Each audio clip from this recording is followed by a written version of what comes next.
Olá, pessoal! Para quem estuda para concurso de prefeitura sabe, né?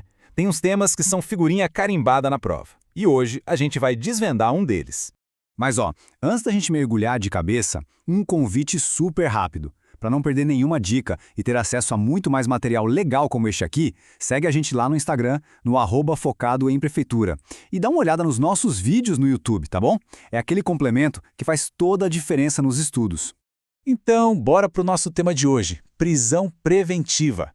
Pessoal, esse é um assunto que aparece muito, mas muito mesmo, e é cheio daqueles detalhezinhos que, nossa, fazem uma diferença enorme na hora de marcar o X no lugar certo. O nosso roteiro aqui vai ser bem direto ao ponto, tá? A gente vai entender o que é prisão preventiva, quando é que ela pode ser decretada, quais são as características principais e, claro, aquela diferença crucial entre ela e a prisão temporária.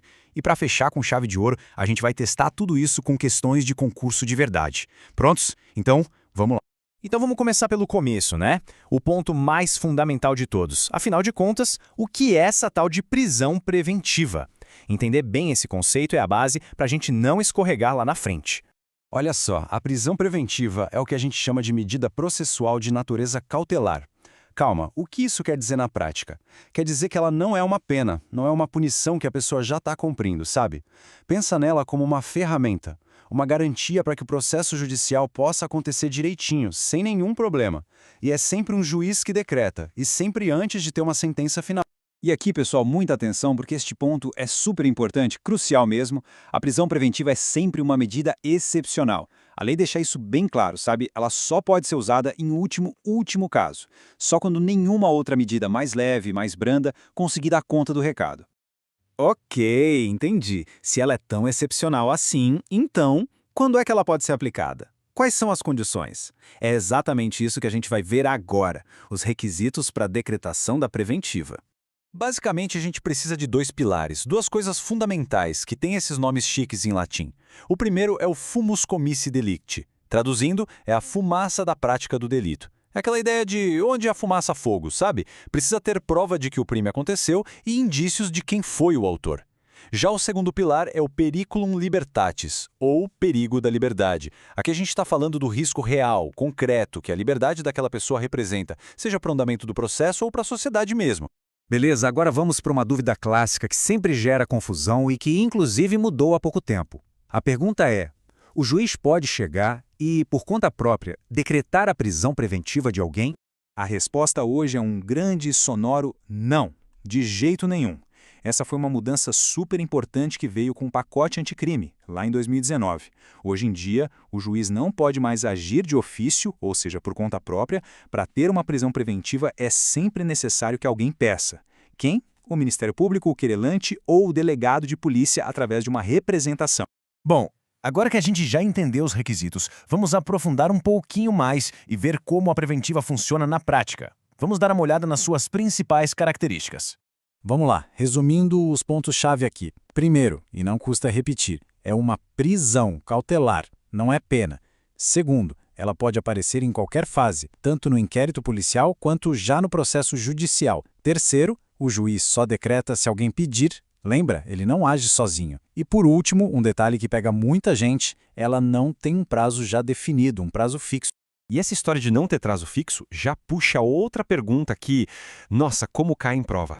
Pois é, a lei não estabelece um número máximo de dias. A regra é bem clara. A prisão preventiva vai durar enquanto aqueles motivos que levaram à sua decretação ainda existirem. A partir do momento que esses motivos desaparecem, a prisão tem que ser revogada na hora. Agora a gente vai entrar num ponto que, olha, é campeão de confusão. E justamente por isso, as bancas de concurso a adoram.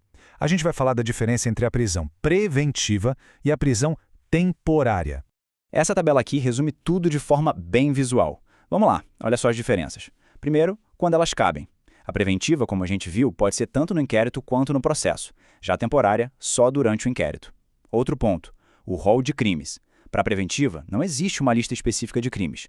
Já a temporária só pode ser decretada para um rol taxativo, uma lista fechadinha de crimes que a lei determina. E por fim, a diferença mais famosa, o prazo. Preventiva não tem prazo fixo. Temporária tem sim. 5 dias para crimes comuns ou 30 dias para crimes hediondos, e esses prazos ainda podem ser prorrogados. Muito bom!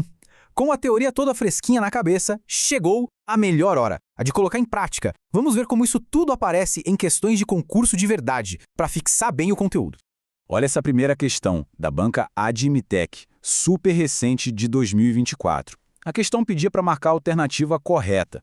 E a letra D dizia o seguinte: é necessária a demonstração da existência do crime e indício suficiente de autoria para a decretação da prisão preventiva. E aí, o gabarito é exatamente a letra D. Lembra do fumus comici delicti que a gente falou? A fumaça do crime? É isso, prova da existência do crime e indícios de autoria. A questão foi direto na definição de um dos requisitos. Vamos para mais uma, da mesma banca e do mesmo ano. A alternativa A dizia que a preventiva pode ser decretada durante o inquérito policial ou em qualquer fase da investigação ou do processo penal. E aí, certo ou errado? Gabarito, letra A, certíssimo. Como a gente viu lá nas características, ela é cabível durante toda a persecução penal. Perfeito. Agora cuidado, hein? Essa questão aqui, da EGBP, pede alternativa incorreta. É aquela pegadinha clássica. A letra B afirmava o seguinte: a decretação será admitida com a finalidade de antecipação de cumprimento de pena.